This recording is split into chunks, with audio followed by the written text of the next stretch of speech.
গরম ঠিক অনেকটাই পড়ে গেছে, তাই গরমের ভেতরে আমাদের কোনো খাবারই ভালো লাগে না, না মাছ মাংস ভালো লাগে, না অন্য কোনো ভালো লাগে, কিছু ভালো লাগে। এর ভেতরে গরমের ভেতরে একটু বাটাবুটি হলে পরে মন্দ হয় না।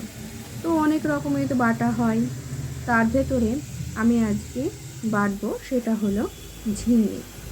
তা ঝিঙে বাটার জন্য আমি প্রথমে নিয়েছিলাম ঝিঙে, রসুন, পেঁয়াজ, কাঁচা লঙ্কা, কালো জিরে। তো ঝিঙেটাকে খুব ভালো করে ওটার ছালটাকে ছাড়িয়ে নিয়েছি, ছাড়িয়ে নিয়ে ভালো করে ধুয়ে নিয়ে আমি ওটা ঘষে নিয়েছি। ঘষে নেওয়ার পরে কড়াই বসিয়ে কড়াইয়ে কালো জিরে আর সর্ষের তেল দিয়ে পেঁয়াজ দিয়ে খুব ভালো করে আমি এটা ভেজে নিচ্ছি।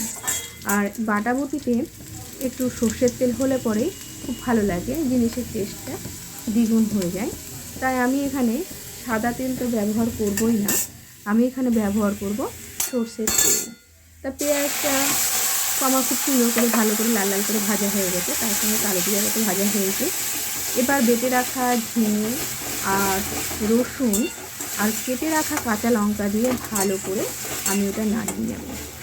আমি নাড়াতে থাকবো তার কারণ তলায় যাতে কড়াইয়ের নিচে যাতে না লেগে যায়, লেগে গেলে পোড়া গন্ধ বেরোবে। আর এই জলটা এক্সট্রা কিন্তু জল দেওয়া নয়, ঝিঙের যে জলটা সেই জলটাই কিন্তু এটার মধ্যে আছে। আমি এবার এটার মধ্যে পরিমাণ মতো নুন দিব, নুন দেওয়ার পরে পরিমাণ মতো হলুদ দেব, হলুদ দিয়ে এটা খুব ভালো করে নাড়িয়ে নেব। নাড়াতে নাড়াতে এর জলটাকে প্রায় শুকিয়ে ফেলবো। যতক্ষণ না জলটা শুকাবে ততক্ষণভাবে এরকমভাবে নাড়তে হবে, না হলে নিচের দিকে এটা ধরে যাবে। নিচের দিকে ধরে গেলে পরে জিনিসের টেস্ট ভালো লাগবে না। তাই জলটা শুকানোর জন্য আমি গ্যাসটাকে বাড়িয়ে দিয়েছি, আর এটার সময় অনবরত আমি নাড়তেই থাকবো, না নাড়লে পরে তো নিচে লেগে যাবে। আবারও বলছি, এটা খুব ভালো করে নাড়িয়ে নিচ্ছি। আর বন্ধুরা এটা জানাবে কে কে ঝিঙে বাটা এর আগে খেয়েছো। আর এটাতে জলটা প্রায় শুকিয়ে এসছে। এবার আমি এটা এখনও পর্যন্ত নাড়াতেই থাকবো যতক্ষণ না তেল ছেড়ে যায় এটা থেকে, ঝিঙেটা থেকে। ঝিঙেটা থেকে যখন তেল ছেড়ে যাবে তখন ভাববো যে এটা হয়ে গেছে। এটা অনেকটাই শুকিয়ে এসছে। শুকিয়ে যখন দেখবো তেল ছেড়ে গেছে তখন আমি উপর থেকে আর একটু কাঁচা তেল ছড়িয়ে দেবো।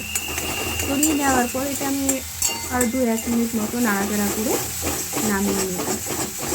তো এরকমভাবে কে ঝিঙে বাটা আগে খেয়েছো একটু কমেন্টে জানাবে। আর যে সকল বন্ধুরা এখনও পর্যন্ত এরকমভাবে ঝিঙে বাটা না খেয়ে থাকো তারা কিন্তু সকলেই একবার করে খাওয়ার চেষ্টা করো, সত্যি খুব খেতে ভালো লাগে।